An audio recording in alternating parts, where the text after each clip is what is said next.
Hey all, today's video is about adding a second battery into a 2021 Yamaha Wolverine X2 XTR 850.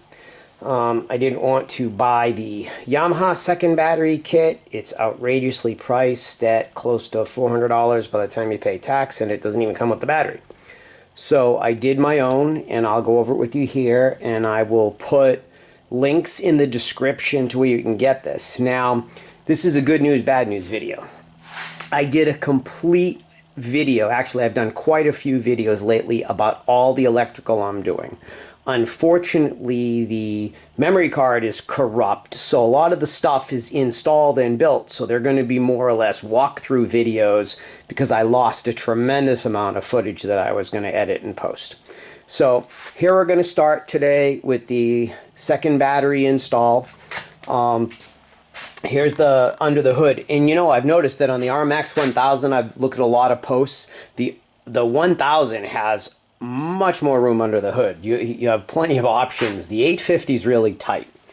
Okay, what I did was I bought the True UTV battery isolator. They run anywhere from $50 to $60. I think I paid $50 or $45 for this one on eBay, but the average price is $50 to $60. I used 4-gauge wire, whereas the Yamaha supplies you, I think, with the 6 or 8-gauge wire, but I wanted the fatter wire. And I used 100% oxygen-free copper. It's welding cable, true 4 AWG. And that's really what you want to use. If you've seen my other videos, stay away from copper clad, or you're going to be rewiring your whole vehicle in a few years. So what we've got is we've got the dual battery isolator here. It has a little ground wire that you attach to the ground that I will do. I don't have the battery hooked up right now, and since I'm doing all the wiring, but as you can see, the terminal that goes to the battery is right there. It feeds in, then the output comes out, goes under, goes down through the firewall. We'll come over here. Comes in the firewall, and I don't have it tie wrapped to the factory cables yet because I'm running more wires by there. I want to do it once they're all together. So it comes down, and then you can see one of your radiator pipes there. It goes underneath across the floor to the other side. Now, for the ground wire for the second battery, I went to where the factory first ground was, which, let me pull back. If you're looking at your motor, and you see the starter motor right here, okay, at the back of the starter motor there's a stud with the factory battery negative, the factory ground. So I ran my black 4-gauge wire for the second battery from there and followed the route that it takes and tie wrapped it in line with it. And then over here where the factory one goes up to the first battery behind the firewall, I met up with the red wire I ran, and they both go across the floor there. So now we'll go over the other side, and I'll show you. I have a lot of this really taken apart. It's much easier to do the wiring. Alright, so in here, you can see where I came over. Let me get down here a little lower. I came along the floor. And what I did was I tie wrapped it in a few places along the way. There's a metal support that's right in the middle. I don't know if you can see it in there, but there's a metal support right in the middle where I have a tie wrap, as well as at either end.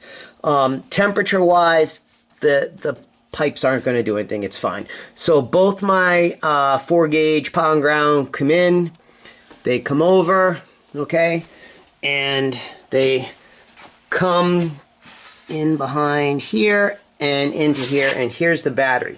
Now, this is where it's the good news, bad news. I had done videos on how to make the battery mount, which I made out of 1/8-inch thick steel, but it's all corrupt. So I did also take photos.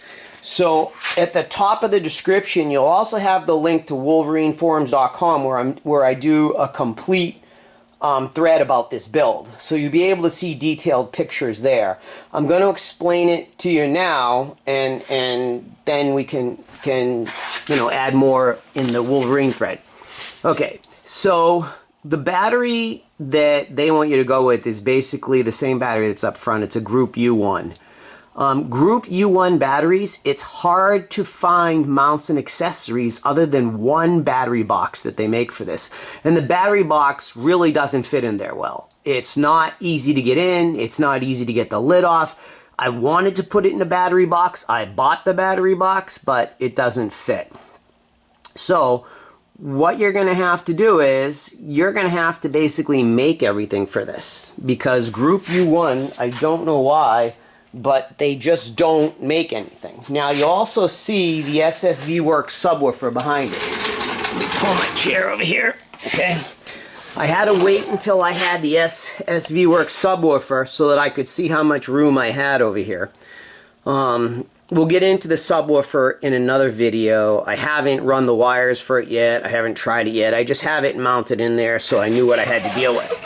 So what I did was I took 1/8 inch steel, okay, I held a piece against this side rail, and then I marked it, okay, then I cut it even with the top of this, which gave me the angle that the floor comes across at, okay. Once I had that angle, then I welded these two pieces onto the piece that I did with the angle. So now that's touching the floor in there.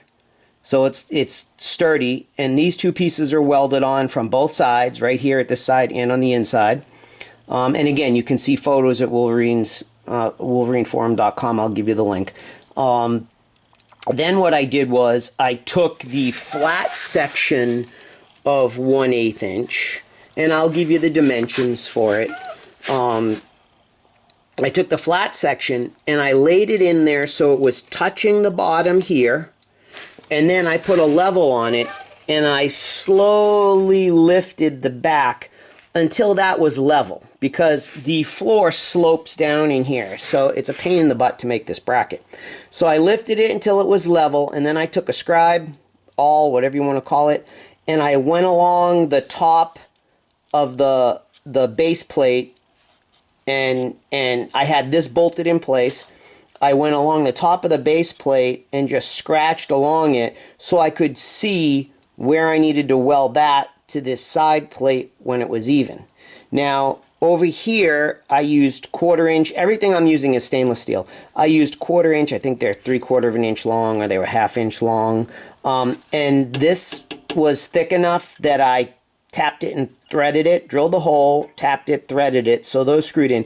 If you needed to, you could get a nut under there and you could hold it. It's kind of difficult, but actually they held in very well. The metal was thick enough.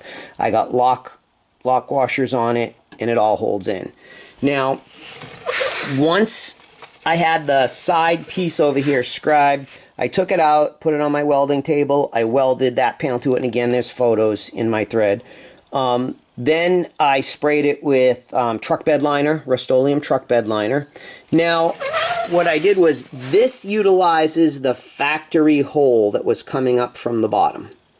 All right, and what I did was I threaded the 1/8 inch plate, and I went into it, but then still, just to be safe, I put a nylon nut on it. Now underneath, I'll show you in a minute, I used a really large fender washer underneath on this. And then in the back, you can see it.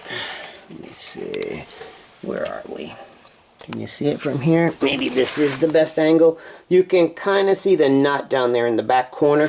That one was a hole I had to drill. And I did the same thing, large fender washer. Now on that one in the back, I think I have something here to show you. On that one in the back, no, I don't have it here. You'll have to look on the, I thought I had another one to show you. On that one there in the back, I took a large spacer, and I cut it on the bandsaw with the angle that this slopes down at, and put it underneath the metal plate as a spacer to keep that back height up. Now on this side, I didn't need a bolt or a spacer, because remember, this plate sits on the floor like a shelf. So this is held up and welded in place, and it's not going anywhere. So I just had to do that one nut with the spacer back there. Now, I did have to drill 2 other holes. I had to drill this hole here for the support, and that has to go all the way through to underneath. The one on the other side, since the 1/8 inch plate is raised, it only has to go through the 1/8 inch plate. And now we get into where they make nothing for the Group U1 battery. Okay, this was an adjustable standard sized battery mount. Okay, and what I did was, this side I didn't have to cut, but the underside I cut off about 1 inch so that this could squeeze closed more and then tighten so that it would fit the Group U1 battery. I got that on Amazon, and it came with these sides, but of course these sides were much too long, so I had to cut off the bottom and get the height right and then rebend them to get them to work. Like I said, nothing for a Group U1 battery. Now, you'll see there's a battery tray under here. That's actually from a Craftsman lawnmower. I looked up what used a Group 1 battery, and I saw that lawnmowers use them. Now, I'm using the AGM battery, the gel type, where it can flip over, it can't leak and all that, but your lawnmowers use a regular lead acid, but same size. So I found the battery tray for the old Craftsman lawnmowers, but of course they're discontinued, they don't sell them. So I found one used on eBay for, I think it was $8, $10. And then it has different heights inside. So I took the 2 low spots and mounted the battery tray to the metal plate. Again, there'll be pictures in the forum. And then I put a rubber mat in there, as well as I put some weather stripping under this area on the top for where it holds it down. So that's how I did the mount. That was the most difficult part of this whole thing, is the mount. Now, if you've got some thinner steel, you might be able to just put it in a vise and bend it, and you'll be fine. But, you know, I welded it. I had 1/8 inch here, so I used it. It's in there like a rock. It's not going anywhere. You know, so then coming off of it, I have 4 leads coming off. I have the ground that's over by the starter. I have one that goes to the main fuse panel. It'll be for all the accessories. I have one that comes from the SSV subwoofer, and one that comes from the front amplifier. And then on the other side, I basically have the same connections. Now, right now I have the fuse out on the SSV amplifier. Here's a 50 amp breaker for the front amplifier and a 100 amp breaker for the front fuse panel. They're all off right now. And you can see I made this metal plate that's in there. That's 1/8 inch aluminum. And it's covered again in the truck bed liner. And I have some expansion down here if I need to. I also have 2.5 inches over here in case I need to add something else. But right now, that is the dual battery installation. Again, I'll put the links for you, and you can see more in the thread on the forum. Sorry I didn't have the building video where I showed me making the bracket. If I ever get that card recovered, the memory card, I absolutely will post those videos. I've been working on it. So that's it for today on the dual battery. Thanks for watching.